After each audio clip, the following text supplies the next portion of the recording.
आदाब नाज़रीन, मैं सनम एजाज देख रहे हैं आप मुद्दा सनम के साथ हालात वाक़ात सियासत पे हमारी ख़ास नज़र। और इसी मुद्दे के दौरान, इन वाक़ात के दौरान आज बड़ा मामला श्रीनगर से लगभग 20 किलोमीटर की दूरी पर 4000 के करीब किलोमीटर की यात्रा तय करने वाला, सफ़र तय करने वाला राहुल गांधी का कारवान श्रीनगर से सिर्फ 20 किलोमीटर की लगभग की दूरी पे पहुंच रहा है और इसके बाद अब ये श्रीनगर में भी दाखिल होने वाला है। हम वो विजुअल जो आज सुबह से लेके अभी तक हमारे पास पहुंची हैं और इस यात्रा के दौरान आप तस्वीर में देखिएगा महबूबा मुफ्ती पीडीपी सरपरस्त वाला पीडीपी प्रेसिडेंट यहाँ पे पहुंची थी, उनके साथ उनकी बेटी इल्तिजा मुफ्ती भी थी।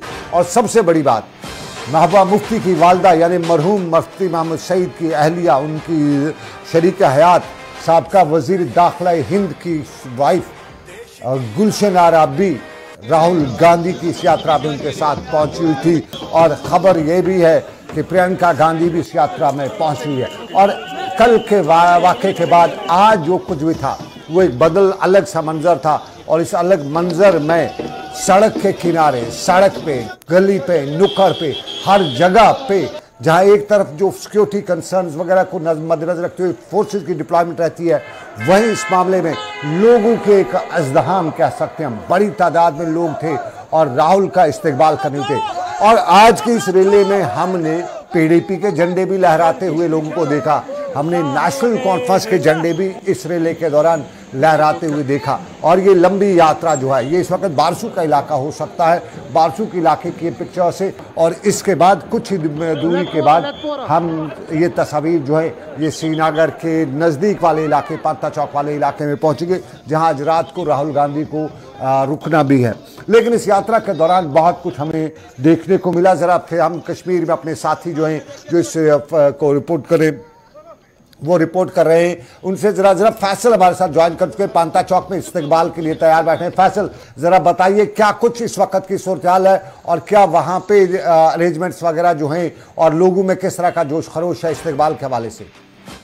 देखिए सनम, अगर मैं आज कश्मीर के फोन में आपको प्रॉब्लम मिले, जी जी इसके साथ जी कुछ हम दोबारा कोशिश करेंगे फैसल के पास जाने, क्योंकि आज कश्मीर में फोन्स में प्रॉब्लम रहेगी, क्योंकि वो इंटरनेट वगैरह का जो जैमिंग वगैरह, आज गाड़ियां बहुत सी इस हाईवे पे, बहुत सा कश्मीर के इस इलाके में, इंटायर कश्मीर की बात नहीं करूंगा, इस यात्रा के साथ साथ जो लोग जा रहे हैं, जो वीआईपी जा रहे हैं, उनके पास जो गाड़ियां हैं, जैमर्स है वो रहते हैं उनके साथ, तो जैमर के दौरान साफ जाहिर है सारे जो साउंड जो रहती है वो भी जैम हो जाती है। तो इस वजह से तो हम कोशिश करेंगे फिदा से भी जुड़ने की, हम कोशिश करेंगे कौसर से भी जुड़ने की, हम कोशिश करेंगे फैसल से भी जुड़ने की।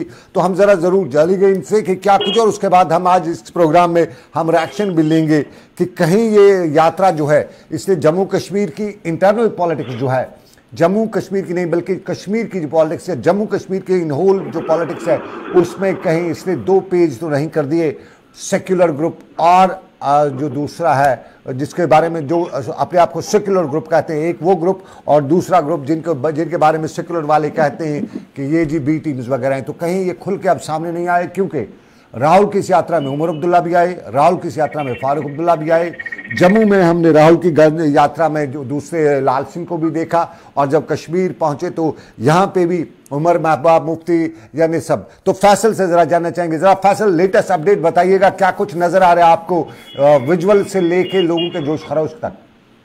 देखिए सनम, अगर मैं आपको बताऊं कि एक्सपेक्ट नहीं किया जा रहा था कि श्रीनगर में भी लोग जो है बाहर निकलेंगे, लेकिन इस वक्त की जो सिचुएशन पांता चौक की है, सिक्योरिटी फोर्सेस के साथ साथ यहाँ पे आम लोग भी दिए जा रहे हैं। और उसके साथ जो सिक्योरिटी के इंतजाम है वो बहुत ही सख्त किए गए हैं। ट्रिपल लेयर सिक्योरिटी यहाँ पे रखी गई है, चाहे वो पैराट्रूप्स की बात हो, श्रीनगर पुलिस की बात हो, इसके साथ साथ जो बाकी सिक्योरिटी एजेंसियां है वो यहाँ पे रखी गई है। और आपको मैं ये बता दूं, अभी जस्ट यहाँ पे जो राहुल गांधी के भारत जोड़ो यात्रा के जो कंटेनर्स है वो यहाँ पे पहुंचे हैं, और अभी जो ADGP है कश्मीर के विजय कुमार, उन्होंने भी यहाँ का विजिट किया, और जो तमाम जो टॉप ऑफिशियल पुलिस के हवाले से वो यहाँ पे मौजूद है, और लगातार हर एक चीज को मॉनिटर किया जा रहा है। आपको मैं बता दूं कि जो लोग हैं, चाहे वो बाहर से, वो सुबह से ही यहाँ पे पहुंचे होंगे, उन्होंने वो अपनी गाड़ियों से आए हैं, बाहर के स्टेट से बसें लेके आए हैं, यहाँ पे मौजूद है। उसके साथ साथ जो आम लोग हैं, आम कश्मीरी लोग हैं जो श्रीनगर के या बाकी इलाकों के, वो भी यहाँ पे आए हैं, और इंतजार हो रहा है कि कब राहुल गांधी जो है पांथा चौक पहुंचेगा। और इसके साथ अगर मैं आपको बता दूं, जो कल सिक्योरिटी लैब्स का कहा गया था कि सिक्योरिटी लैब्स हुआ है अनंतनाग में, तो मुझे लगता है कि उस चीज की जो भरपाई इस वक्त की जा रही है, क्योंकि जो सिक्योरिटी अरेंजमेंट है पांथा चौक के, वो बहुत ही ज्यादा हाई है। जिस तरह से मैंने पहले कहा कि हर एक कंपनी, हम अगर हम CRPF की बात करें, SSB की बात करें, इसके साथ साथ जो श्रीनगर पुलिस है, बाकी पैरा ट्रूप्स है, वो यहाँ पे मौजूद है। और पूरा जो एरिया है पांथा चौक का, चाहे वो पांथा चौक साइड से हो या जो जहलम का है वहां बंद से, वहां से भी पूरी तरीके से कवर किया गया है, और सारा एरिया जो है। जरा रुकिएगा, बड़ी मुश्किल से हमारा राब्ता इस वक्त उस्मान मजीद साहब से हुआ है। उस्मान मजीद अपनी पार्टी के वाइस प्रेसिडेंट हैं, और ये साहब का वजीर भी है कांग्रेस में पहले, तो उसके बाद ये अपनी पार्टी में आ गए हैं। उस्मान साहब, अगर आप तक मेरी आवाज पहुंच रही है, अब कश्मीर के आज के नेटवर्क की प्रॉब्लम है, जी बताइए आप। जी बताए नेटवर्क प्रॉब्लम है थोड़े। चलिए गुजारा कर लेंगे। हम एक सवाल आपसे जानना चाहेंगे, राहुल गांधी की यात्रा, और इस यात्रा में कहीं कश्मीर, चूंकि आप अपनी पार्टी से बिलोंग करते हैं, दो पार्टीज, अपनी पार्टी और पीपल्स कॉन्फ्रेंस, जो कश्मीर की दो बड़ी पार्टीज भी हैं, वो इस यात्रा में कहीं नजर नहीं आ रही, कहीं कोई सपोर्ट नहीं मिला। कहीं कश्मीर की पॉलिटिक्स दो हिस्सों में तकसीम तो अब पूरी तरह से नहीं होगी, ऑलरेडी भी पॉलिटिकल डिवीजन रहता है, लेकिन अब पूरी तरह से दो पेज पे तो नहीं आ गई। देखिए, मैं आपको एक चीज बताऊं, आप अपनी पार्टी को इनके साथ कंपेयर क्यों कर रहे हो? हमारी अपनी आइडियोलॉजी है, हमारी अपनी थिंकिंग है, हमें अपनी राजनीति करने का अपना अंदाज है, अपने बात जो हमने शुरू की हम उसको आगे ले, हम ये कह रहे हैं हमारे करूँ तो हम तो हो सकता जो कह रहे हैं वो जम्मू कश्मीर के तो इधर दुआ नहीं हुई कभी वन पे, बट हम कैसे जाए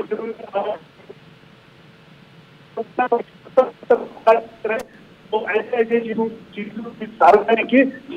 वजह से हम एक स्टेप नीचे लेके आगे बढ़े, और आज ये अपनी खोई हुई साथ बचाने के लिए ये बातें कह रहे हैं, ये बी टीम है, सेकुलर नहीं है। हम तो सेकुलर, मैं तो कांग्रेस में था, कांग्रेस क्यों छोड़ा? कांग्रेस ने छोड़ा जब 370 में जो ड्रामा कांग्रेस ने किया, हम करेंगे, जो कश्मीर की आवाम को कैसे जाएगी, जो ड्रामा कांग्रेस ने किया। नेटवर्क की बड़ी प्रॉब्लम की वजह से उस्मान साहब आपकी आवाज़ थोड़ी क्लियर नहीं आ रही है, लेकिन मैं आपसे जानना चाहूँगा, आप बी टीम की बात कर रहे हैं, कहीं न कहीं आज तो बहुत से लोग कहते थे कि ए टीम बी टीम तो साफ हो गया। देखिए, क्योंकि राहुल भारत जोड़ो की बात कर रहा है, वो तोड़ो की बात थोड़ी कर रहा है। अगर जोड़ने बात सुनिए, भारत जोड़ो मैं उसमें जाऊंगा नहीं। देखिए, उनकी कांग्रेस की अपनी राजनीति है, कांग्रेस अपनी साथ बचाने के लिए, कांग्रेस के देश में नजर नहीं आ रहा है, मैं उसमें नहीं जाऊंगा। लेकिन मैं आप जो आप बी टीम की बात कर रहे हैं ना कि ये क्लियर हो गया, ये पार्टियां कह रही है। आम आदमी जब उनके जहन में ये तासुर होगा तो कुछ बात है, आम आदमी के जहन में नहीं है, क्योंकि बी टीम का रोल आज तक इन्हीं लोगों ने किया है जो इस वक्त स्टेज इनके साथ शेयर कर रहे हैं, जो यहाँ कह रहे हैं 370 उठ जाएगा, खून की नदियां बहेंगे, जो ये कह रहे हैं कश्मीर का इल्हाक खत्म हो जाएगा, आज वो स्टेट की बात कर रहे हैं। आज वो तो हम बहुत पहले कर रहे थे। ये वो इल्जाम नहीं दे सकते हैं जो खुद इस कटेरे में खड़ी है। हमने क्या कभी किसी के साथ सरकार बनाई, ये चांस मिला? अभी हम पार्टी साझी कर रहे हैं, इलेक्शन आ जाएगा, जब इलेक्शन आ जाएगा तब हम देखते हैं किस पार्टी के साथ, किसके साथ हमारा जहनी हम आएंगे, आइडियोलॉजी मिल रही है, और जो जम्मू कश्मीर के हाथ में है तब उनके साथ मिलेंगे। ये तो बी टीम वो कह रहा है जो बी टीम रह चुके, जिन्होंने इस मुकाम पे आज तक हमको पहुंचाया। इसे तो काबा की क्या बोलते हैं, किस मुंह से जाओगे गालिब की बात नहीं, मैं इन पॉलिटिकल पार्टियों की बात कर, शर्म तुमको मगर नहीं आती जी, ये बात इनको चलने वाली नहीं है। ये लोग समझ चुके हैं कि अपनी खोई हुई साख को बचाने के लिए ये क्या कुछ इस वक्त कर रहे हैं। मुझे नहीं लग रहा है इस वक्त जम्मू कश्मीर के अंदर, खुसूसन कश्मीर के अंदर इन पार्टियों का वजूद कुछ है। अब वो कुछ और सहारा लेके ये जम्मू कश्मीर के आवाम को फिर बेवकूफ बनाने की कोशिश कर रहे हैं। लोग जज है, उन्होंने देख लिया कि हमारे साथ क्या क्या धोखा और किस वक्त लोग उन्हें गोल पोस्ट बदल के कश्मीरी को उनको खुदकुशी के रास्ते पर डाला है। मैं उस्मान साहब, ये उमर अब्दुल्ला भी स्टेज पे गए, महबूबा मुफ्ती भी गई, उनकी बेटी भी, मदर भी, फारूक अब्दुल्ला भी, सारे गए हैं। सिर्फ 2-3 पार्टीज हैं, आप इससे दूर रहे। ये दूर रहने की वजह हम जरूर जानना चाहेंगे। देखो, मैं आपको एक चीज, दूर रहने की वजह क्या, हम अगर कांग्रेस नेक नीति पे होता तो वो पार्लियामेंट में ऐसा रोल नहीं करता। जो डबल स्टैंडर्ड वाला रोल ने 370 जब पार्लियामेंट में खत्म किया जा रहा था, उस वक्त अगर उन्होंने रोल किया था, आज वो क्रोकोडाइल टीयर्स पाएंगे। ये जम्मू कश्मीर के आवाम को फिर खुदकुशी के रास्ते पे लेना चाहते हैं क्या? अगर वो उनने उसमें क्लियर स्टैंड किया होता, शायद आज हम भी उस स्टेज में होते और उनकी वाजिया कोई पॉलिसी जम्मू कश्मीर के बारे में होती। कांग्रेस ने तो सबसे ज्यादा जख्म 370 और 35A को पहुंचाया। 370 को बर्बाद करने में, ढांचा बनाने में कांग्रेस का रोल रहा नेशनल कॉन्फ्रेंस के साथ मिलके।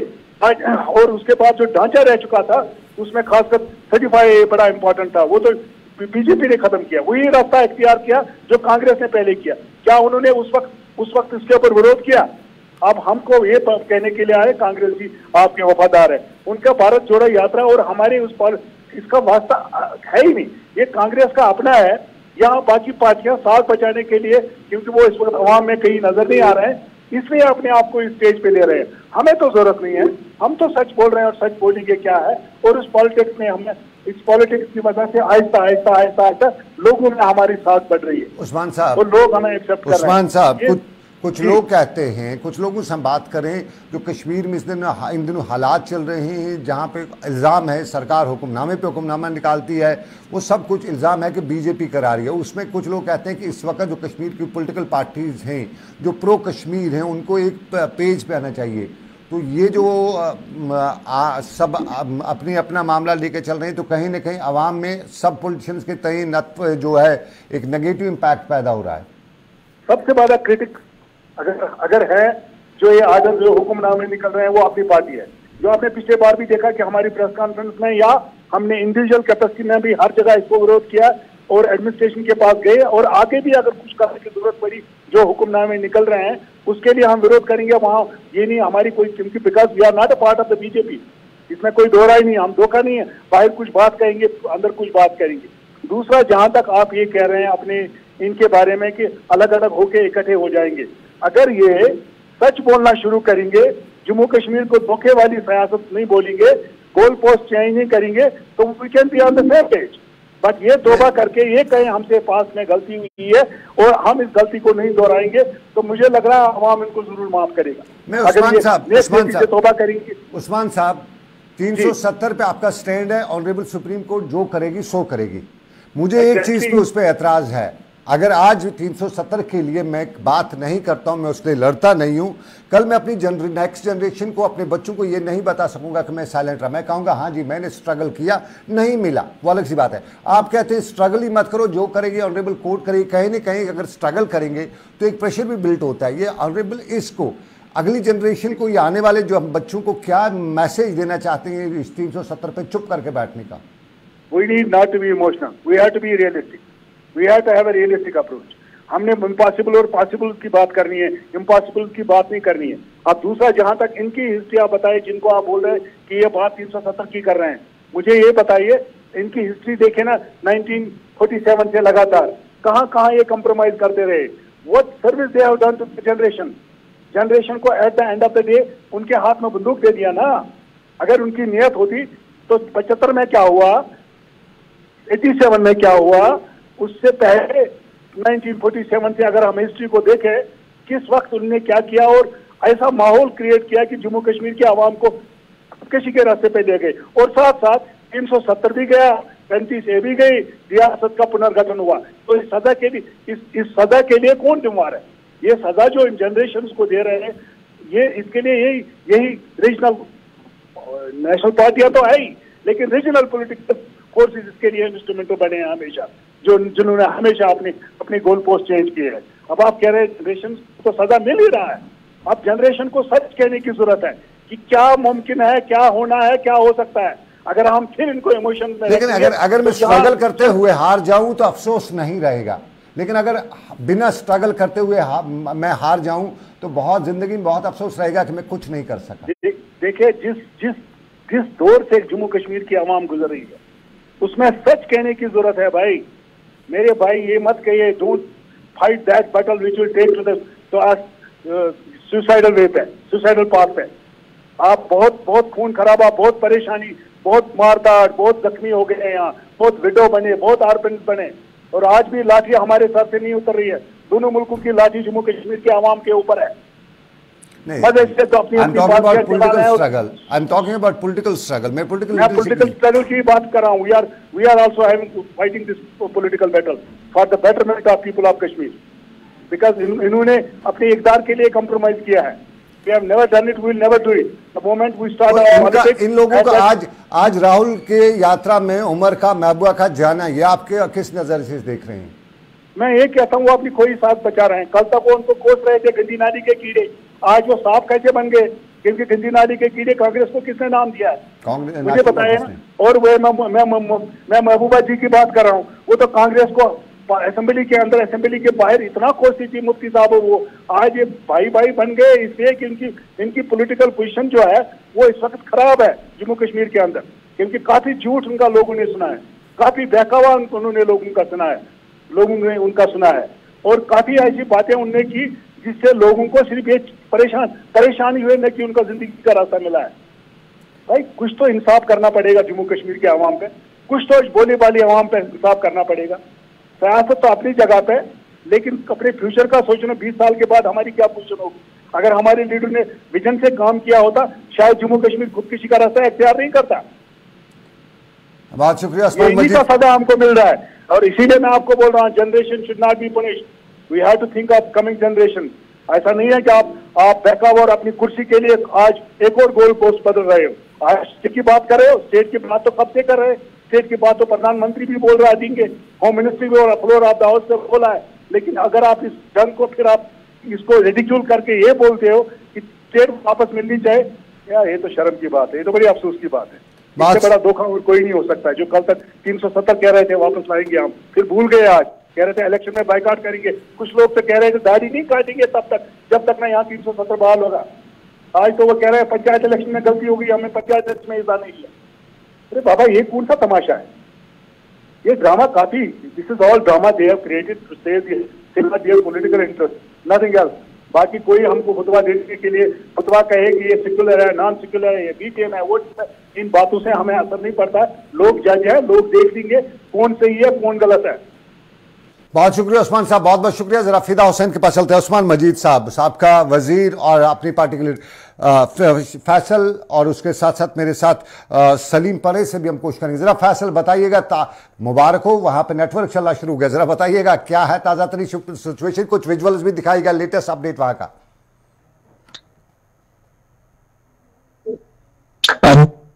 देख रहे हैं कि कितनी टाइट सिक्योरिटी यहाँ पे रखी गई है। ट्रिपल लेयर हम जिसे कह सकते हैं। एक तो लेयर आपको मेरे ख्याल में पिछला एक साइड का रोड है, वहाँ पे एक लेयर लगी हुई है सिक्योरिटी की, उसके साथ साथ जो बीच वाला ये डाइवर्जन है रोड पे, इस पे एक अलग लेयर लगी हुई है। और उसके साथ साथ जो पांता चौक की जो मेन एंट्री, यहाँ पे आप खुद देख सकते हैं, जहाँ पे पुलिस की गाड़ियां खड़ी है, उसके साथ साथ जो सिक्योरिटी एहलकार है वो कितनी तादाद में यहाँ पे खड़े हैं। और अभी कांग्रेस के कुछ नेता भी यहाँ से गुजरे और वो भी जायजा ले रहे थे कि किस तरीके की सिक्योरिटी यहाँ पे है। तो मैं आपको अगर पांता चौक के स्टैंड का दिखाना चाहूँ तो ये आप देखिए, ये वो वेन्यू है जहाँ पे आपको जो कंटेनर थे वो वहाँ पे इस वक्त पार्क किए गए हैं, और जो ये टेंट्स लगे हुए यहीं पे रात गुजारनी है राहुल गांधी जी को। और उसके साथ साथ जो इंतजाम है वो पूरे तरीके से सिक्योरिटी के किए गए हो। अब जैसे ही शाम को यहाँ पे पहुंचेंगे, यहाँ पे नाइट स्टे होगा, और उसके बाद सुबह वो यहाँ से पदयात्रा लेके निकलेंगे, कांग्रेस भवन पहुंचेंगे लाल चौक, वहाँ पे एक फ्लैग होस्टिंग सेरेमनी होगी, जिसके लिए पहले एक फ्लैग पोल 75 फीट का लगाया गया था जो दिल्ली से मंगवाया गया था, वो इंस्टॉल किया गया, वहाँ पे फ्लैग सेरेमनी होगी।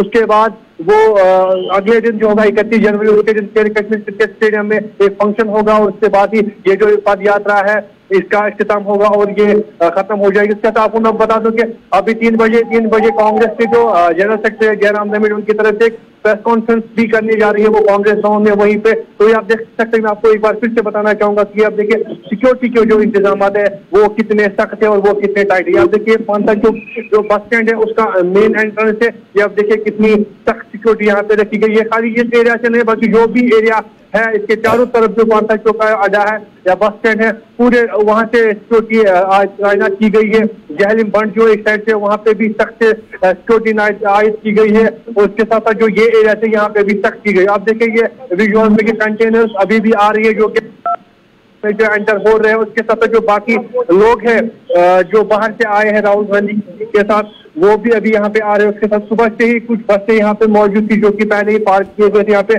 जिनमें काफी ज्यादा लोग सवार थे, वो भी यहाँ पे आए थे और वो भी यहाँ पे मौजूद थे। और इसके साथ साथ जो बाकी इसके बाहरी इलाके वहाँ पे आम लोग भी। फैसल, क्या ये यात्रा बाईपास से आ रही है, जो नया बाईपास बना हुआ है, या पुराने रास्ते से आ रही है? क्योंकि ट्रैफिक को भी कहीं से मूवमेंट तो देनी है ना, तो यात्रा किस रोड से आ रही है? अगर पुराने रास्ते से आ रही है तो तभी तो पांता चौक पहुंचेगी। अगर बाईपास आ रही है, जो मेन नया रोड है, जो 4 लेन बना है, तो फिर तो वहां से आएगी ये। देखिए, आपको मैं बता दूं कि ट्रैफिक डिपार्टमेंट की तरफ से जरा रुकिएगा। सलीम परे अपने मेरे साथ मौजूद हैं, पीपल्स कॉन्फ्रेंस के लीडर हैं। सलीम साहब, बहुत बहुत शुक्रिया। श्रीनगर की हम तस्वीर भी दिखा रहे थे, जरा हमसे आपसे जानना चाहेंगे आपकी पार्टी का इस राहुल गांधी की यात्रा में, जबकि नेशनल कॉन्फ्रेंस भी गई, पीडीपी भी गई, कुछ और लोग भी गए, आपका न जाने की वजह क्या है? क्या आप सेक्युलर नहीं है? देखिए सनम जी, हमने पहले ही बिल्कुल वाजे किया हमारे प्रेसिडेंट सजाद साहब ने कि neither we will welcome this yatra nor we will unwelcome this yatra. लेकिन मैं आपसे अर्ज करूं कि हमारा मानना है कि 5 अगस्त 2019 को जो यहाँ पर हुआ बिल्कुल गैर कानूनी हुआ। हमारा मानना है कि जम्मू कश्मीर को बाकी कंट्री से, भारत से बिल्कुल एलिनेट किया गया। अब अगर जयराम जी बिल्कुल वाजे कर रहे हैं, क्लियर कर रहे हैं कि हमें सियासत पे बात ही नहीं करनी, हमें 370 पे बात ही नहीं करनी है, 35A पे बात ही नहीं करनी है। हमारे लिए, जम्मू कश्मीर के अवाम के लिए और हमारी पार्टी के लिए 370, 35A ये बड़े इंपॉर्टेंट मुद्दे हैं। अगर आप इन पे बात ही नहीं करना चाहते तो आप कौन सा भारत जोड़ रहे हो? आप जम्मू कश्मीर को कहाँ जोड़ रहे हो? भारत को जम्मू कश्मीर के साथ कैसे जोड़ रहे हो? मुझे लगता है कि जहां तक यात्रा की बात है सर, मेरा मानना है राहुल जी के सेहत के लिए और राहुल जी की पार्टी के लिए अच्छी बात है। दूसरे को तिनके का सहारा मिले, उनकी जो ये एक्सरसाइज है उनकी पार्टी के लिए बहुत अच्छी बात है। डेमोक्रेसी में एक अच्छी अपोजिशन बहुत अच्छी बात है, और डेमोक्रेसी में हर किसी पार्टी को अपना पक्ष रखने की बिल्कुल उनकी अपनी मर्जी है और वो कहीं भी जा सकती है। अगर मैं आपसे जानना चाहूँ, लोगों के व्यूज लेना चाहता हूँ, मैं जब लेता हूँ तो बहुत से लोग, अक्सर लोग ये कहते हैं कि सजाद साहब ने तो पहले ही बताया था कि मोदी जी मेरा अपना है, और फिर उसके बाद उन्हीं के मंत्र पे चलता गया। आज ये भी यहाँ पे ना जाना, कहीं न कहीं लोगों में ये नोशन जा रहा है कि सजाद साहब तो वाकई में बी टीम है बीजेपी की। इसको इस तरह से ना जाने से, क्योंकि एक तरफ से सेक्युलर प्लेटफॉर्म में एक तरफ से हो गया है और दूसरी तरफ सिवाय डिवाइडेड सियासत हो गई है ना यहाँ पे। देखिए, अगर कांग्रेस बिल्कुल अपना पक्ष क्लियर कर दे कि हम जनाब 370 वापस देंगे, मैं आपको कहूंगा कि कल हम उनको सपोर्ट करेंगे। 370 पे वो बात ही करने के लिए तैयार ही नहीं है। आप जिन पार्टी की बात कर रहे हैं जो यात्रा में चले गए, वो पहले अपना पक्ष क्लियर कर दें। वो कल जब पीएचडी में बैठे थे, वो कह रहे थे कि 370 के बगैर कोई बात ही नहीं करनी है। यहाँ पर कल एक साहसी ने, रेस्पॉन्सिबल जर्नलिस्ट ने रमेश जी से सवाल किया था कि इस भारत जोड़ो यात्रा से जम्मू कश्मीर को क्या फायदा मिलेगा, तो उन्होंने बिल्कुल वाजे कर दिया कि वो इस बात से बिल्कुल बात ही नहीं करना चाहते हैं। देखिए, जहां तक आप जो ये फरमा रहे हैं, यहाँ पर अगर आप अपोजिशन, मैं मानता हूँ। चलिए सलीम साहब बहुत शुक्रिया, मेरा वक्त इख्तिताम पजीर हुआ। चाहता मैं फिदा हुसैन के पास अनंतनाग जाना चाहूँ। ये फिदा, जरा बताइए कहाँ पे आप इस वक्त, और यात्रा कहाँ पे पहुंच रही है, ये जरा बताइए। देखिए सनम, मैं बता दूं आपको कि खनाबल में राहुल गांधी जहां कल रात को ठहरे थे, उसके बाद सीधे वो अवंतीपुरा पहुंचे और अवंतीपुरा में उन्होंने अपनी पद यात्रा जो है वो शुरू की। और इस बीच उस पद यात्रा में महबूबा मुफ्ती पीडीपी सदर वो शामिल हुई, उसकी बेटी जो है इल्तिजा मुफ्ती वो शामिल हुई, और अभी थोड़ी देर पहले प्रियंका गांधी वाड्रा भी इस पद यात्रा में शामिल हुई। जहां पर हम इस वक्त खड़े हैं, पापोर का बिरला स्कूल, और यहाँ पे ये यात्रा जो है खत्म हुई है और अब रेस्ट के लिए सीधे राहुल गांधी निकले हैं। और कांग्रेस के हमारे कुछ लीडरान हैं, इनके साथ हम बात करेंगे इस यात्रा के हवाले से। शमीमा जी, ये बताइए कि आप इस पद यात्रा में शामिल हुई, क्या कहेंगे आप? इस पदयात्रा को हम यही कहेंगे कि ये पदयात्रा है, राहुल जी ने एक कलम उठाई है नफरत के खिलाफ, महंगाई के खिलाफ, और जो भाईचारा खत्म हो गया उनके खिलाफ। क्योंकि आप देखते हैं कि महंगाई आसमान छू गई है, और जो लोग दौड़ रहे हैं, हमारा नारा है नफरत छोड़ो। तो कहाँ पे नफरत है? ये नफरत जो आपको पता है प्रेजेंट सरकार जो है आपको सिर्फ हिंदू से हिंदू को, सिख से सिख को बहुत ही लगवाया है। खत्म करने के लिए राहुल जी ने कन्याकुमारी से यात्रा करने का। देखिए सनम, अब कल कॉन्फ्रेंस भी होगी श्रीनगर में, क्योंकि पांटा चौक में आज रात जो है वो वहां पर ही ठहरेंगे, क्योंकि उनकी बहन जो है प्रियंका गांधी, जब उसने अपने भाई को देखा, गले लगाया, उसके बाद कहवे की चुस्की भी ली है वहां पे कांग्रेस के बड़े लीडरों ने, जिसमें राहुल गांधी भी थे, प्रियंका गांधी भी थी, महबूबा मुफ्ती भी थी, इल्तिजा मुफ्ती भी थी। लेकिन पद यात्रा जो है सिक्योरिटी के सख्त तरीन इंतजाम। चलिए फिदा कश्मीर की कड़ाके की ठंड में आप पीजिएगा कहवा जरूरी है। राहुल गांधी ने शर्ट भी पहनी, टी शर्ट पहनी थी। कश्मीर की इस कड़ाके की ठंड ने राहुल को बहुत कुछ सिखाया, बदला है, और टी शर्ट इस मौसम में पहना खुद अपने आप में एक कमाल है। और शायद ये साथ में कहवा जरूरी है। राहुल ने कहवा कश्मीर का पिया होगा और जरूरी है, क्योंकि ठंड का इलाज इस वक्त कहवा है, और अगर कहा जाए तो वो सीख नान वगैरह जो है उससे ही कहवे इस वक्त ठंड का इलाज किया जा सकता। लेकिन इस यात्रा के दौरान 4000 किलोमीटर की इस यात्रा में सिर्फ अब 20 किलोमीटर का सफर बाकी है, और ये 20 किलोमीटर के सफर के बाद जम्मू कश्मीर की सियासत से लेकर मुल्क की सियासत में हमें कुछ न कुछ नया सुनने को, देखने को, बहस के लिए मिलेगा। और कश्मीर में भी बहस छिड़ चुकी है। पेज नंबर 1, पेज नंबर 2, कौन बी टीम है, कौन ए टीम है, इस पे भी बहस हो रही है। और बी टीम और ए टीम की बहस हम भी लेके आगे बढ़ते रहेंगे, आपके साथ आते रहेंगे। फिलहाल आज के मुद्दा में मुझे दीजिए इजाजत, इस उम्मीद के साथ कि रब कायनात की मर्जी फिर करेंगे आपसे मुलाकात। रखिए अपना ख्याल। अल्लाह हाफिज।